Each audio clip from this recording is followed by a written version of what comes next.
Welcome back guys to another one of my videos here. So we're gonna go over a project that I built for my class ENEL 351. It's an embedded systems class. For this I decided to do a project to help maintain my cage cleanliness. I before had previously built a manual turning shaft that you would turn by hand, but now I want to do it with a motor so it's automated. But as you can see on the cloth, there's a whole bunch of debris. That is the mess I'm trying to avoid. So in this video, I will go over how I did that. Let's start off with a couple of my screw ups, which is I did a draft that I could attach onto the pole that I had previously built. You can check my other video out. There I wanted to put in this shaft that I wanted to put on the pole and use that as a rotating mechanism. But unfortunately my drafting skills aren't the most profound and it didn't end up working, and it wasn't the most suitable idea. So I opted in to use some metal shafts that I got out of a printer. So let's start with beginning what I did to start off this project. I set up a small module with the STM32 with the PSM-297 power supply, and I also got a relay. And I hooked that up to the microcontroller. I used the relay, or I used the STM32 to power the relay at a specific point when I wanted to. Later on during the video, I go over how I attach this relay. Also, I posted a link in the description below to a video link that really helped to understand how to wire up these relays, so go check them out.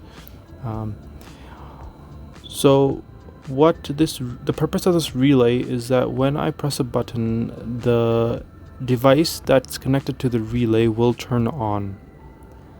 So for example, I have the undermount LEDs. Those will turn on when I press a button. Also, when I have, say, the vacuum cleaner, I press a button and it turns on. So that's the purpose of these relays. Here I just showed a small code I made showing that individual relays turning on and off. This is the proof that it works out. Here I set up some buttons. They're pulled. They have a resistor, protective resistor on them. It's a 1 kilo ohm resistor just to protect any spike voltages.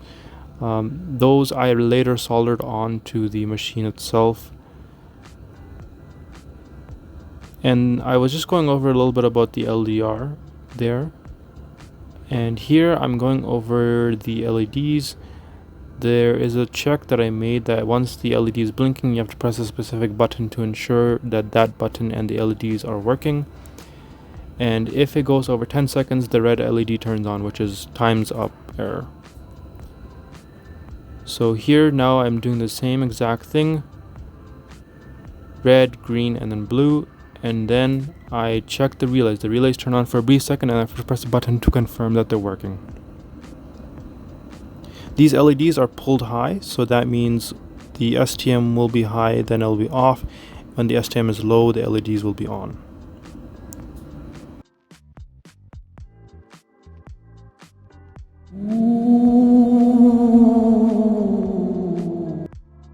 For the analog distance sensor, I use a DMM, my hand, and a supply voltage of 5 volts and 3.3 volts. I did this to measure at what distance the voltage correlates to. And when the GPIO port and VIN port hits 3.3 volts, it turns the analog distance sensor off. This is what I did to test the analog distance sensor. So finally I got everything moved from the breadboard to the machine itself. I had drilled holes, soldered the LEDs to the resistors, got the resistors on the buttons, and then I hot glued those buttons and LEDs onto the panel itself. And here I'm showing all of the things I did to wiring up. I don't really want to go over this because it's a little boring. Connected into this vacuum cleaner, and I tested it out with a 12 volt 8 amp, and it sounded perfect, so looks good. That's all for now. I got a lot of cleaning up to do and a little bit more assembling, so Bye for now. Man, I am so stupid. I hooked up the resistor to a vacuum cleaner to a 12-volt battery, and the resistor heated up and I grabbed the resistor. I got a resistor tattoo. After some painful labeling, I know where everything goes now, so I think in the long run this helps. Like if you label everything and then you put in your STM32, it helps really much.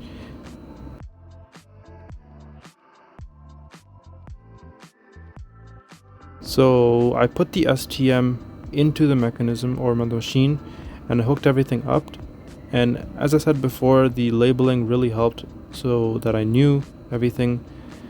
And here I just go over a little bit about what I hooked up where. I did have to speed this up because it's a little boring, again, a little boring. So I sped this up so you don't have to look through that. And this video scene is my first power up.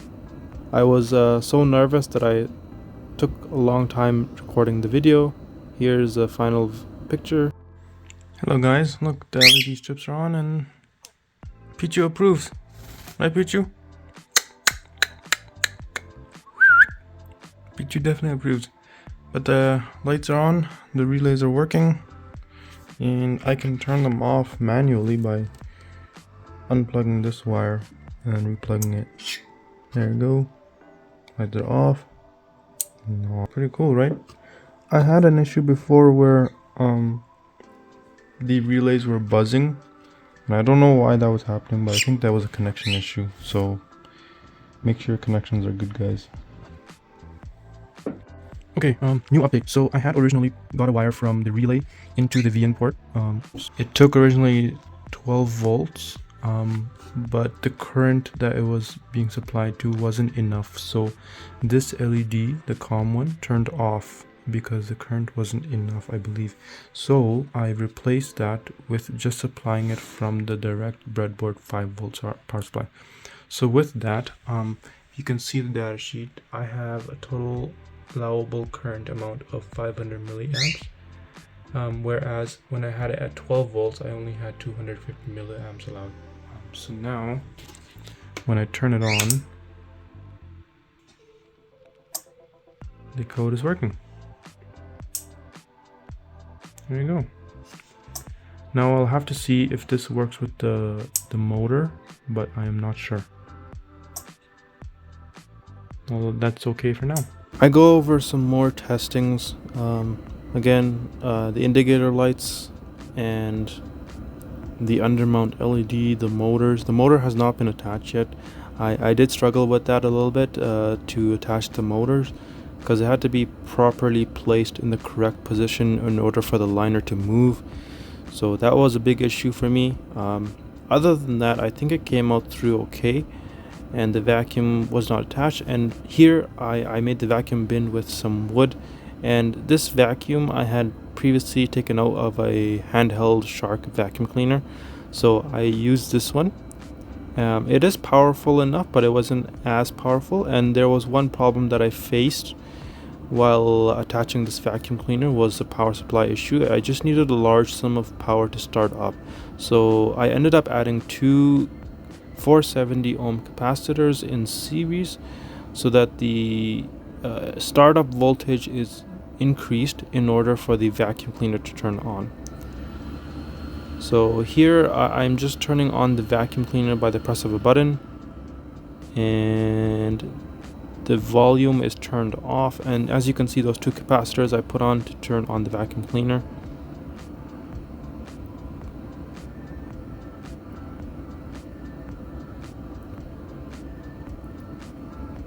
Yeah, so the undermount LED works, turning the liner works, and then the laser and this indicator is for the analog distance sensor. It just senses how far the debris is in the tank. I have not attached it to the bin yet, so I will do that soon.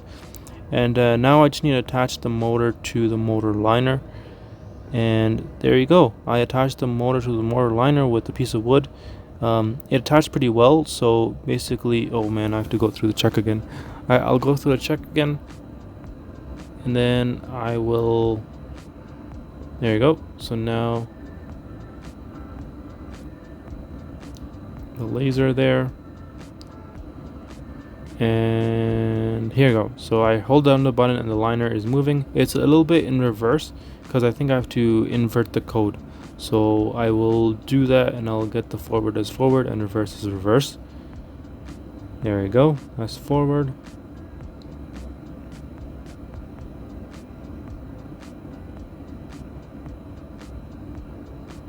And then now I just need to screw in this thing. I'm not gonna take out the bin itself, because honestly I can just come back like every month and just vacuum the bin itself when I have to vacuum my room.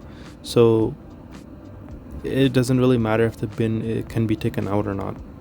So here I show you that I put on a netting so that the debris doesn't go through the vacuum and it stays within the vacuum. So there's that, and I also attached the analog distance sensor. It's also hot glued. So I do plan on making like some kind of casing, but I think that'll be later away from this course. And in this video scene I am putting in some debris. I gotta remove the screws, and bam, I remove the screws. And then now I'm gonna press the motor on, and as you can see that worked pretty well. So all the sawdust went into the corner there, and then what I wanted to do was press the vacuum clean button like here, and as you can see there is some debris that went through.